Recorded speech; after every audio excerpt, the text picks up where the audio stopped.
Hello दोस्तों, कैसे हैं आप सब। स्वागत है आपका क्रैक एग्जाम्स में। आज इस वीडियो में हम करंट अफेयर्स से जुड़े कुछ इम्पोर्टेंट क्वेश्चन डिस्कस करेंगे और वीडियो के लास्ट में आपसे एक क्वेश्चन भी पूछा जाएगा जिसका जवाब आपको कमेंट बॉक्स में देना है। तो चलिए स्टार्ट करते हैं। सबसे पहले तो हम पिछली क्लास का क्विक रिवीजन कर लेते हैं। तो पहला क्वेश्चन था, हाल ही में किस भारतीय टेलीकॉम कंपनी ने स्पेस एक्स के साथ समझौता किया है। तो ये किया है एयरटेल एवं जियो ने। पहले जियो ने किया था, पहले एयरटेल ने किया था, फिर जियो ने किया। और नेक्स्ट क्वेश्चन है, हाल ही में आईफा अवार्ड 2025 का आयोजन कहाँ किया गया है। तो ये किया गया है जयपुर में। नेक्स्ट क्वेश्चन है, हाल ही में होंडा कार्स इंडिया के नए अध्यक्ष और सीईओ कौन बने हैं। तो वो बने हैं ताकाशी नाकाजिमा। नेक्स्ट क्वेश्चन है, हाल ही में भारत की सबसे अमीर महिला कौन बनी है। रोशनी नाडर। अगला क्वेश्चन है, हाल ही में कौन सुप्रीम कोर्ट के जज बने हैं। तो justice Joymalya Bagchi supreme court के 33वें जज बने हैं। हाल ही में किस देश में उष्णकटिबंधीय चक्रवात अल्फ्रेड से भारी तबाही हुई है। तो ये हुई है ऑस्ट्रेलिया में।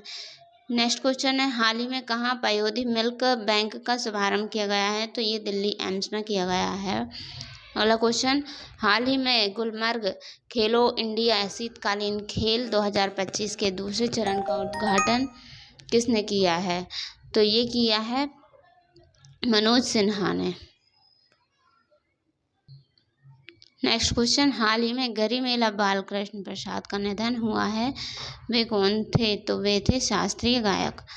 अगला क्वेश्चन है, हाल ही में CCRH ने होम्योपैथी में अनुसंधान सहयोग के लिए किसके साथ समझौता किया है। तो ये है आडमास विश्वविद्यालय, इसके साथ CCRH ने समझौता किया है। तो चलिए आज की क्लास स्टार्ट करते हैं, जिसमें पहला क्वेश्चन है, हाल ही में राष्ट्रमंडल दिवस कब मनाया गया है। तो ये मनाया गया है 10 मार्च को। ये मार्च महीने के, मतलब ऐसा नहीं है कि ये 10 मार्च को ही मनाया जाए, ये मार्च महीने के दूसरे सोमवार को मनाया जाता है। इस बार की थीम थी इसकी कि हम सब मिलकर आगे बढ़ें।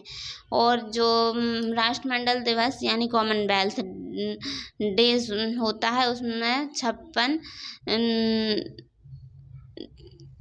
गेम्स जो होते हैं उनमें 56 देश भाग लेते हैं, जो ब्रिटिश शासन के, मतलब पहले जो ब्रिटिश शासन के गुलाम थे उसमें ये 56 देश भाग लेते हैं कॉमनवेल्थ गेम्स जो होते हैं उनमें, है ना। ठीक है, तो कॉमनवेल्थ के बारे में कुछ देख लेते हैं। तो पहला संस्करण इसका 1930 में हैमिल्टन, कनाडा के हैमिल्टन में हुआ था। और इसका 19वां संस्करण भारत में 2010 में हुआ था।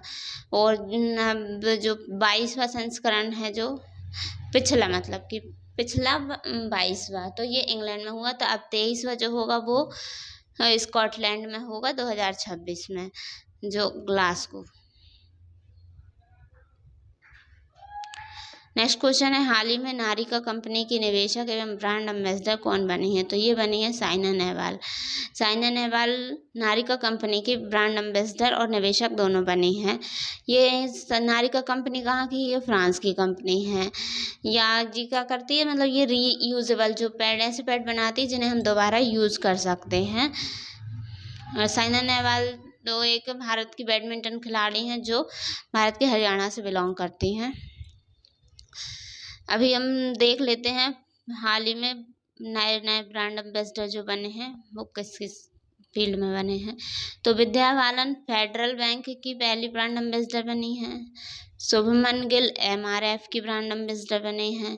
दिलजीत दोसांझ जो कि एक पंजाबी सिंगर हैं, लेविस के ब्रांड एम्बेसडर बने हैं। आयुष्मान खुराना FICCI फ्रेम के पहले ब्रांड एम्बेसडर बने हैं। और PV सिंधु प्यूमा इंडिया के ब्रांड एम्बेसडर बनी हैं। अगला क्वेश्चन है, हाल ही में राष्ट्रीय सुरक्षा सप्ताह कब मनाया गया है। तो ये मनाया गया है 4 से 10 मार्च को। 4 से 10 मार्च को मनाया गया है। यह राष्ट्रीय सुरक्षा सप्ताह 54वां संस्करण है। ये जो इस मार्च में जो मनाया गया है, इसकी थीम थी कि विकसित भारत की सुरक्षा और स्वास्थ्य महत्वपूर्ण। और ये सप्ताह पहली बार 1972 में मनाया गया था। यह राष्ट्रीय सुरक्षा दिवस 4 मार्च को मनाया जाता है। पहली बार जो राष्ट्रीय सुरक्षा सप्ताह मनाया गया था वो 1972 में मनाया गया था, और ये जो इसका संस्करण है वो 54वां है। और हाँ, पिछले महीने 4 से 10 फरवरी को राष्ट्रीय सड़क सुरक्षा सप्ताह मनाया गया था। ये है राष्ट्रीय सुरक्षा सप्ताह, और वो था राष्ट्रीय सड़क सुरक्षा सप्ताह 4 से 10 फरवरी। नेक्स्ट क्वेश्चन है, हाल ही में अपना खुद का सैटेलाइट लॉन्च करने की घोषणा किस राज्य ने की है? तो ये की है असम ने। हाल ही में असम ने एक सैटेलाइट लॉन्च करने की, अपना खुद का सैटेलाइट लॉन्च करने की घोषणा की है, और इस सैटेलाइट का नाम रखा गया है असम सैट। नेक्स्ट क्वेश्चन है, हाल ही में भारत ने T-72 युद्ध टैंकों के लिए 1000 हॉर्स पावर का इंजन खरीदने के लिए किस देश के साथ समझौता किया है? तो ये किया है रूस के साथ। भारत ने रूस के साथ ये समझौता किया है, मतलब कि जो T-72 युद्ध टैंकों में पहले 780 हॉर्स पावर का इंजन लगा था, लेकिन अब ये इसमें हम यूज़ करेंगे 1000 हॉर्स पावर का इंजन। इसके लिए भारत ने रूस के साथ समझौता किया है। तो रूस के रोसोबोरोन के साथ मिलकर $258 मिलियन का ये समझौता हुआ है। नेक्स्ट क्वेश्चन है, IQ एयर रिपोर्ट 2024 के अनुसार विश्व का सबसे प्रदूषित देश कौन सा है? तो ये 2024 है ना, तो ये पूरा 2024 का 2025 में रिजल्ट आया है। तो ये इसके अनुसार सबसे विश्व का प्रदूषित देश कौन सा है? चार। सबसे ज़्यादा प्रदूषित है 4 देश। तो ये रहा 4 का पूरा मैप, है ना। तो सबसे प्रदूषित देश में सबसे पहले नंबर पे है चार, दूसरे नंबर पे है बांग्लादेश, और तीसरे नंबर पे है पाकिस्तान। और अपना देश भारत कौन से नंबर पर आता है? 5वें नंबर पर। ठीक है। और अब कुछ और देख लेते हैं। सबसे प्रदूषित शहर, तो शहर आएगा मेघालय। सबसे इसके अनुसार विश्व का सबसे प्रदूषित शहर मेघालय का जो बर्निहाट है वो। और सबसे प्रदूषित राजधानी है दिल्ली, ऑल टोटल वर्ल्ड में। और दुनिया के 20 सबसे प्रदूषित शहरों में से 13 भारतीय शहर शामिल हैं। 13 भारतीय शहर 20 में से दुनिया में 13 भारत के शहर हैं जो इसमें शामिल हैं सबसे ऊपर में।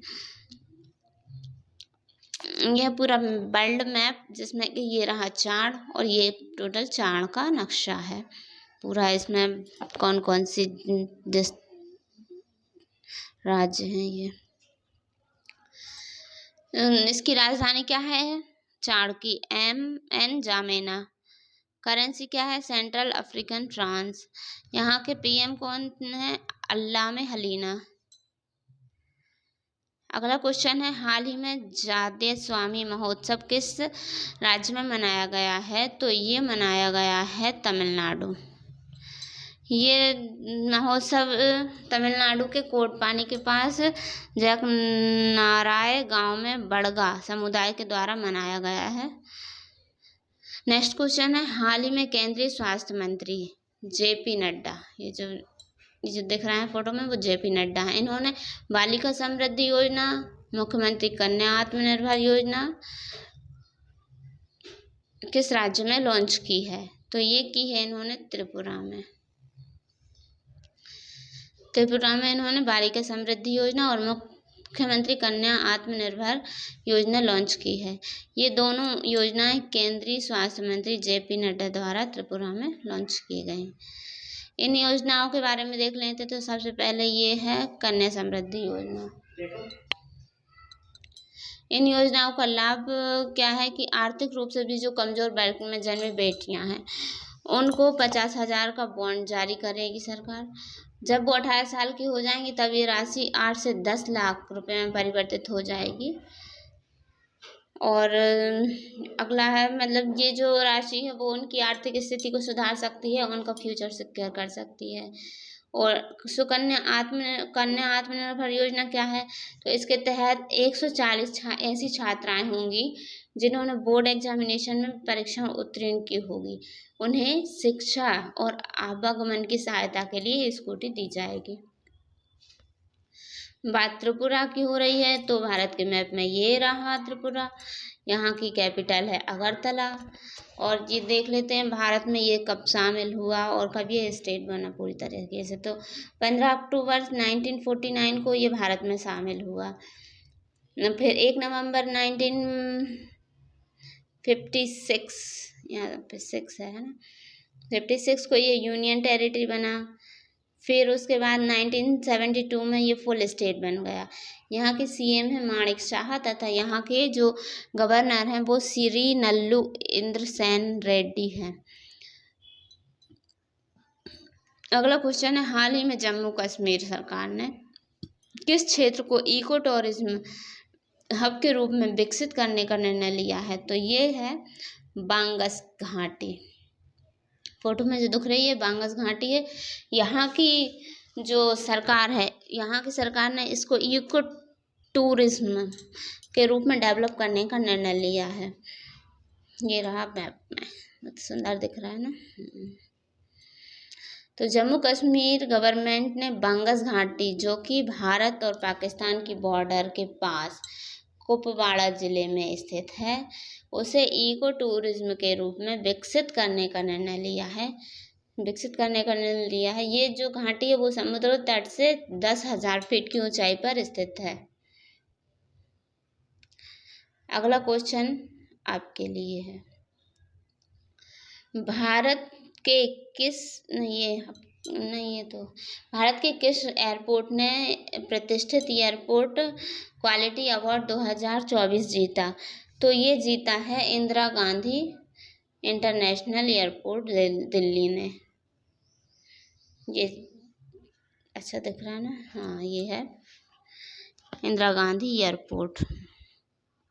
यहाँ बात दिल्ली की हो रही है तो दिल्ली मैप में ये भारत के मैप में दिल्ली ये रहा यहाँ पे। इसकी कैपिटल है नई दिल्ली। इसका जो ये अभी केंद्र शासित प्रदेश है तो ये बना था 1956 में। यहाँ की सीएम जो अभी बनी है, वर्तमान में अभी बनी है, तो ये है रेखा गुप्ता। यहाँ के उपराज्यपाल हैं वो हैं श्री विनय कुमार सक्सेना। ये क्वेश्चन आप लोगों के लिए है, 2025 के लिए ICC men's player of the month का खिताब किसने जीता है?